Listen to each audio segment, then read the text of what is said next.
Hello students, मैं फिर से आपके लिए एक नया टॉपिक बुक से लेकर के, जिसका नाम है, जिस बुक का साइको साइबरनेटिक्स। इस बुक से उठाए गए कुछ हिस्से, कुछ लाइंस जो आपके बीच में शेयर करूंगा। तो वो हैं 5 reasons why nobody respects you. 5 वैसे कौन कौन से कारण हो सकते हैं जो आपके अंदर हैं, जिसे लोगों ने पसंद नहीं किया या फिर लोग पसंद नहीं करते हैं, उसका खामियाजा फिर आपको भुगतना पड़ता है। तो अगर हम अपने आप में सुधार कर लें, अपनी आदतों को ठीक कर लें, जो हमें बुराइयां हैं, जो हमें डिमेरिट्स हैं, अगर उसको हम दूर कर लें, तो हो सकता है कि लोग हमारी रेस्पेक्ट करें। जिस वजह से लोग हमें इग्नोर करते हैं, हमारी बातों को नहीं सुनते हैं या फिर हमें लाइक नहीं करते हैं, तो अगर हमारी ये आदतें ठीक हो जाएं, सही हो जाएं, तो पूरी पॉसिबिलिटी है कि लोगों की नज़र में हम एक अच्छा इंसान बन सकते हैं, हमें रिस्पेक्ट मिल सकता है, लोग हमें फॉलो कर सकते हैं, लोग हमें हमारा सम्मान कर सकते हैं और एक बेहतरीन इंसान हम बन सकते हैं। तो जानते हैं 5 रीजन्स, 5 कारण क्या क्या हो सकते हैं जिससे कि लोग आपको रिस्पेक्ट ना करते हों, and how to change that, और हम अपने इन आदतों को किस प्रकार से चेंज कर सकते हैं, अच्छी आदतों के रूप में कैसे कन्वर्ट कर सकते हैं। यह है बुक। फर्स्ट कारण जो हो सकता है लोगों के नापसंद किए जाने का, अपना टॉकिंग टू मच नॉनसेंस, कि हम जरूरत से ज्यादा नॉनसेंस, बेकार बातें कर रहे हैं जिसका कोई महत्व नहीं है, जिसका कोई कनेक्शन नहीं है लोगों से, और जबरदस्ती हम उन पर अपनी बातों को थोप रहे हैं या फिर दूसरे को बोलने का मौका नहीं दे रहे हैं, हम ही बोलते जा रहे हैं। तो लोग इंटरेस्टेड नहीं होते हैं और फिर हमें इग्नोर करना शुरू कर देते हैं। जिनका उनके लाइफ से कुछ भी मतलब नहीं है, वो क्यों हमारी बातों में इंटरेस्ट ले और क्यों हमारी बातों को सुने। प्रॉब्लम क्या है? Excessive talking about trivial matters can make you seem insignificant and annoying। जिन बातों से लेना देना दूसरे को नहीं है, जो कि केवल मुझ तक ही सीमित है, किसी और को उससे कुछ मतलब नहीं है, तो उन चीजों को अगर हम बोलते हैं तो वो इनसिग्निफिकेंट हो सकते हैं और एनोइंग हो सकते हैं। मतलब दूसरों के लिए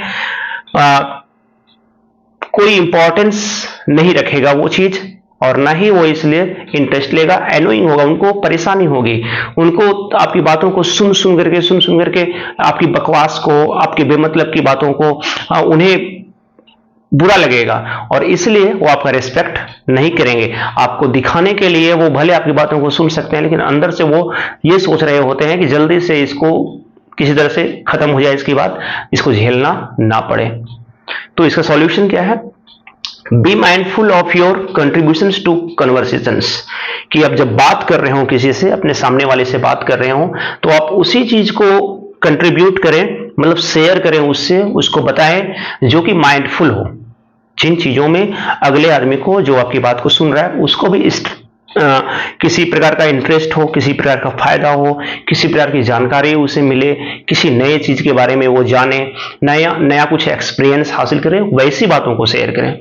ensure your words add value, ये इंश्योर करें, सुनिश्चित कर लें कि आपकी बातों में वैल्यू है, महत्व है, उसका कुछ इंपॉर्टेंस है। And balance humour with meaningful dialogue, जब आप बात कर रहे हो तो इस तरह से बात करें कि आप उसको बांध करके रखें आपकी बातों में, उसको इतना इंटरेस्ट आए आपके वर्ड्स को सुनने में, आपके लैंग्वेज को सुनने में, कि वो आपकी बातों को इग्नोर ना करे, वो आपकी बातों को सुनने के लिए एक्साइटेड रहे।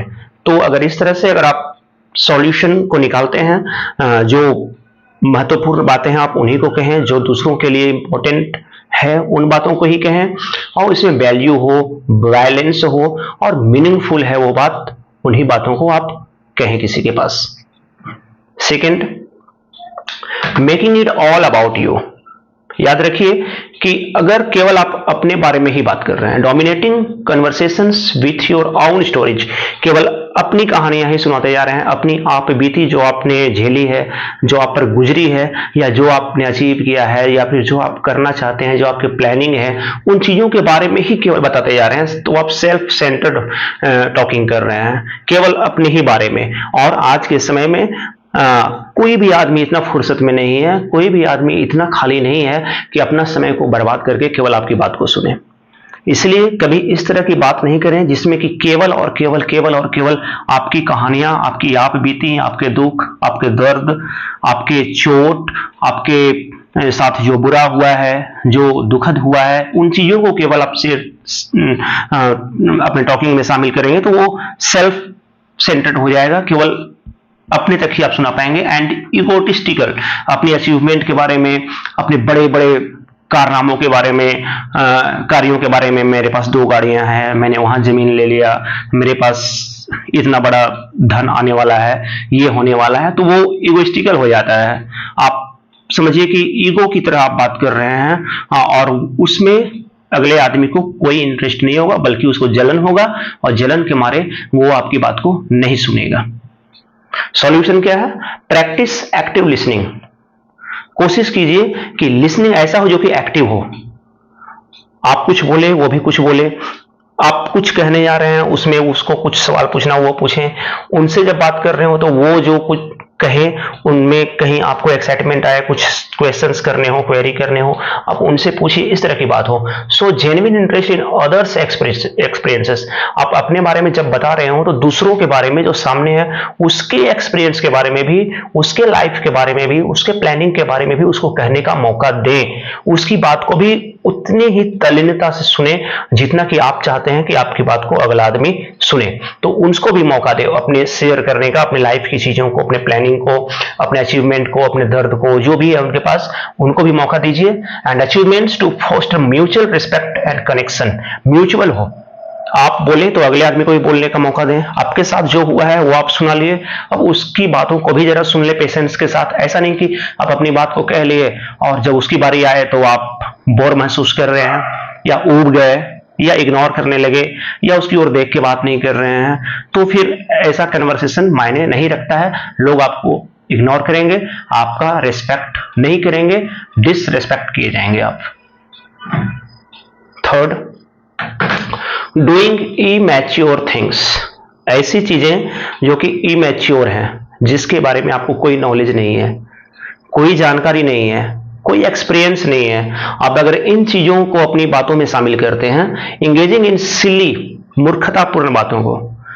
और मूर्खतापूर्ण बातें कब आएगी? जब उस मैटर में आपको कोई जानकारी ही नहीं है जिस मैटर में आप बात करना चाहते हैं, तो आपकी बातें हंसी उड़ाने के लायक होंगी। ऑफेंसिव, जो कहते हैं एक तरह से कि आपराधिक, जिससे कि अगले आदमी को कोई इंटरेस्ट नहीं हो, आप जो लिसनर है उसको आपकी बात बिल्कुल गलत लग रही हो, उसका रास्ता अलग है, आपका रास्ता अलग है।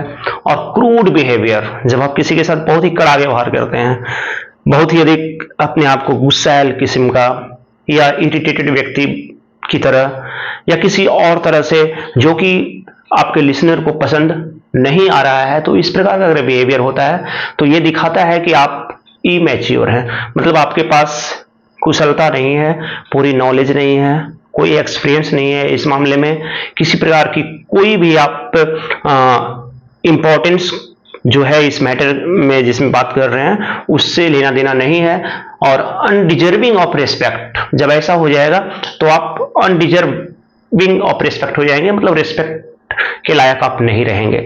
तो कभी भी अपनी बातों में सिल्ली मूर्खता वाली बातें, ऑफेंसिव, आपराधिक किस्म की बातें, क्रूड बिहेवियर, कड़ा व्यवहार जो नहीं करनी चाहिए, तो ये सारे चीजों को करने से बचें।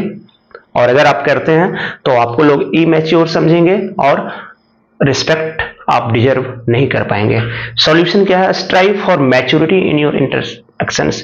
प्रयास कीजिए कि आपकी जो बातें हैं, आप जो लोगों से शेयर कर रहे हैं, तो उसमें मैच्योरिटी हो, कुशलता हो, आपको पूरी जानकारी है, पूरा नॉलेज है उस मामले में, आप सारी एक्टिविटीज से, सारे इवेंट से जिस बारे में बात कर रहे हैं उसे अवगत है, आपको नॉलेज है उनका, तब आप जो बात करेंगे आपकी बातें दमदार होंगी, इफेक्टिव होंगी और लोग आपकी बातों को पूरे ध्यान से सुनेंगे। Be aware of your behaviour and choose actions that reflect thoughtfulness and seriousness.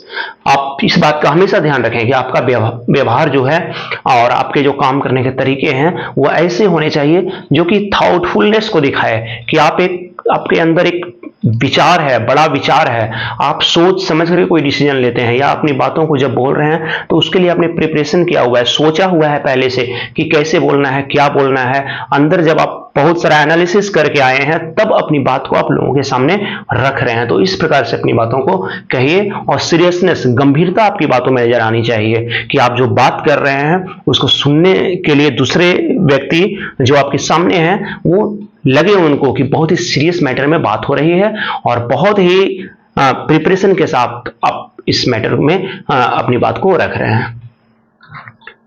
4, breaking promises. जब आप अपने वादे को तोड़ देते हैं, अपने द्वारा किए गए कमिटमेंट को तोड़ देते हैं, तो यह भी एक कारण बनता है कि लोग आपको रिस्पेक्ट नहीं देते। प्रॉब्लम क्या है? Failing to keep promises undermines your reliability and trustworthiness.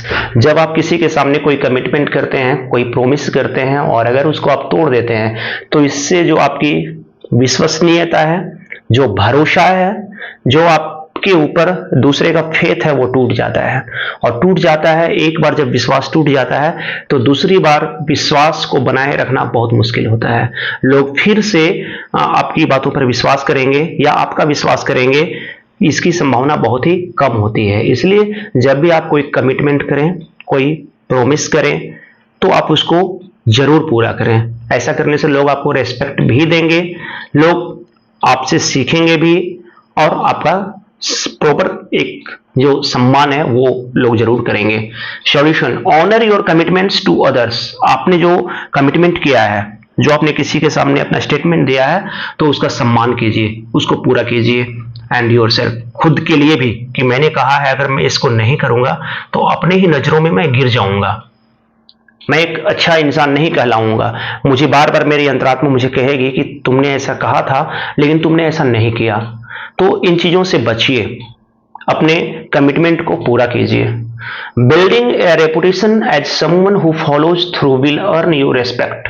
जब आप पूरे एक रेपुटेशन अपना बनाते हैं, अच्छा नाम बनाते हैं लोगों के सामने, ये कि हाँ भाई ये जो कहता है वो करता है, जो इसने स्टेटमेंट दिया है, जो वादा किया है उसको पूरा करता है, आपका एक अच्छा रेपुटेशन बनेगा, एक पहचान बनेगी लोगों के सामने, और लोग आपको रेस्पेक्ट तो देंगे ही, अर्न यू रेस्पेक्ट, आप तो सम्मान वहां से लेंगे ही। And boost your self confidence, आपका सेल्फ कॉन्फिडेंस भी बढ़ेगा। जब आप एक कमिटमेंट को पूरा करेंगे तो दूसरा कमिटमेंट को फुलफिल करने के दौरान आपका जो सेल्फ कॉन्फिडेंस है वो आपको इनहेंस करेगा, वो आपको बूस्टअप करेगा, वो आपको पुशअप करेगा, और वो आपको दूसरा कमिटमेंट भी पूरा करने के लिए इंस्पायर करेगा आपको। उसके बाद फिर धीरे धीरे आप जैसे बढ़ते जाएंगे, आपका सेल्फ कॉन्फिडेंस बढ़ता जाएगा और बहुत अच्छा एक पहचान आपकी बनेगी लोगों के सामने। Last, having no ambition. अगर आपके पास कोई एम्बिशन नहीं है, कोई गोल नहीं है, कोई एक टारगेट नहीं है, कोई डेस्टिनेशन है, अगर आपको पता नहीं कि रास्ते में आप कहां जा रहे हैं, तो आप वहां कभी नहीं पहुंच पाएंगे जहां आप जाना चाहते हैं। इसलिए सबसे पहला जो हमें चाहिए, कोशिश करनी चाहिए कि हमारा कुछ ना कुछ डेस्टिनेशन हो। हम रोड में चल रहे हैं तो कहां जाना है, मुझे पढ़ाई कर रहे हैं तो इस पढ़ाई से मुझे अचीव क्या करना है। अगर हम किसी सामान को खरीद रहे हैं तो इस सामान का यूटिलाइज किस प्रकार से मुझे करना है। हर चीज का एक टारगेट सेट होना चाहिए। हमारे पास समस्या क्या होती है? Lack of goals. हम एमलेस हैं, कोई गोल हमारा नहीं है। एंड मोटिवेशन, कोई मोटिवेशन हमारे पास नहीं है, कोई प्रेरणा नहीं है, कुछ भी क्या करना है मुझे पता ही नहीं, क्यों करना है पता ही नहीं। Can make you seem aimless. आप एमलेस हो जाएंगे, आप कभी भी वहां तक नहीं पहुंच पाएंगे जहां आप जाना चाहते हैं, जो आप अचीव करना चाहते हैं। आपके पास कोई लक्ष्य नहीं है तो आप कभी उसको अचीव नहीं कर पाएंगे। And unworthy of admiration. फिर जब आप अपने काम को पूरा कर, कुछ आपने अचीव ही नहीं किया, कुछ बड़े काम नहीं किए आपने, तो लोग आपकी एडमिरेशन कैसे करेंगे, आपकी प्रशंसा कैसे करेंगे। तो बड़े काम को करके दिखाइए, डिफिकल्ट काम को करके दिखाइए, कॉम्प्लिकेटेड काम को करके दिखाइए, कुछ बड़ा अचीव कीजिए, उससे लोग तालियां बजाएंगे, आपका सम्मान करेंगे, आपकी प्रशंसा करेंगे और उसको देखकर सीखेंगे भी। Solution, set and pursue clear. पहले सेट कीजिए अपना टारगेट, अपना डेस्टिनेशन, अपना लक्ष्य, अपना एम, अपना गोल सेट कीजिए कि मुझे करना क्या है, मुझे कहां जाना है, क्या अचीव करना है पहले सेट कीजिए और फिर परस्यू क्लियर, उसका पीछा कीजिए, उसके पीछे लग जाइए, उसको पूरा कीजिए। मीनिंगफुल गोल्स, और आपका जो गोल है वो मीनिंगफुल होना चाहिए, बिना मतलब का नहीं होना चाहिए। ऐसा होना चाहिए जिसका एग्जाम्पल कल आप दूसरों के सामने दें तो उन्हें इंस्पिरेशन मिले, उन्हें मोटिवेशन मिले। Demonstrating ambition and drive not only earns respect. अगर आप अपने गोल को डेमोन्स्ट्रेट करते हैं, तय करते हैं, उसके पीछे लग जाते हैं और उसको अचीव करते हैं, तो ना केवल आप रिस्पेक्ट पाने के काबिल होंगे but also inspires those around you. आपके आसपास जो लोग हैं वो लोग भी आपको देख करके सीखेंगे, आपसे प्रेरणा लेंगे, आपसे इंस्पिरेशन लेंगे और वो सोचेंगे कि जब इसने कर दिया तो मुझे भी इस काम को करना है। आपने कौन कौन से तरीके अपनाए, उन सारे तरीकों को वो फॉलो करने की कोशिश करेगा। जो जो आदतें आपने बनाई हुई हैं उन सारी आदतों को अगला आदमी भी आपसे सीखने की कोशिश करेगा और उसका अनुसरण करेगा। और इसको कहा जाता है रियल फॉलोवर। जो हम लोग फेसबुक और इंस्टाग्राम वगैरह सोशल मीडिया में देखते हैं फॉलोवर, वो सारे डुप्लीकेट फॉलोवर होते हैं, उनका कोई लेना देना नहीं है हमारी जिंदगी से। लेकिन आपकी आदतों को, आपके काम करने के तरीकों को जो फॉलो करते हैं वो आपके रियल फॉलोवर हैं। तो आज के इस वीडियो में जिसमें ये शामिल था कि किन किन कारणों से लोग हमारा सम्मान नहीं करते हैं और कैसे हम अपने उन आदतों को बदलें जिससे कि हमें रेस्पेक्ट मिले, हमारा एक ऑनर बने। तो इन चीजों को मैंने इस किताब के माध्यम से शेयर किया था। मुझे लगता है कि आपको मेरे वीडियो जरूर पसंद आ रहे होंगे। मैं नेक्स्ट टाइम फिर अगले वीडियो में आपसे मिलूंगा। जय हिंद।